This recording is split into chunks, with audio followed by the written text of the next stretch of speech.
நம்ம கையை பார்த்த உடனே உடம்புல வியாதி இருக்கா இல்லையாங்கிற உடல் ஆரோக்கியத்தை காட்டக்கூடிய கண்ணாடி இந்த நகங்கள் தான்.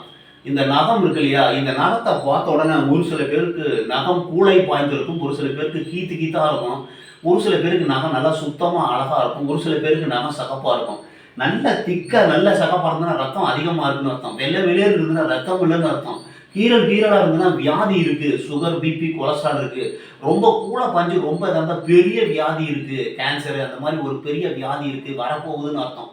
6 மாசத்துக்கு முன்னாடியே நம்ம நகத்தை பார்த்துக்கிட்டே இருந்தோம்னா அதில் கோடு கோடாக வந்து நம்மளுக்கு உடம்புல வியாதி வரப்போகுது அப்படிங்கிற நகத்தை வச்சு கண்டுபிடிச்சிடலாம். ரத்தம் அதிகமாக இருந்ததுன்னா அதில் செக்கச்சேவன்னு தெரிஞ்சதுன்னா ரத்தத்தை செக் பண்ணி உங்களுக்கு பிபி சுகர் வரப்போகுது இல்லைனா வந்து ஹார்ட் அட்டாக் வரப்போகுது அப்படிங்கிறத ஈஸியாக கண்டுபிடிச்சிடலாம். வியாதி வருமா வராதா, ஆரோக்கியம் எப்படி இருக்குன்றது என்பதை காட்டக்கூடிய ஒரு கண்ணாடி தான் விரலினுடைய நகங்கள்.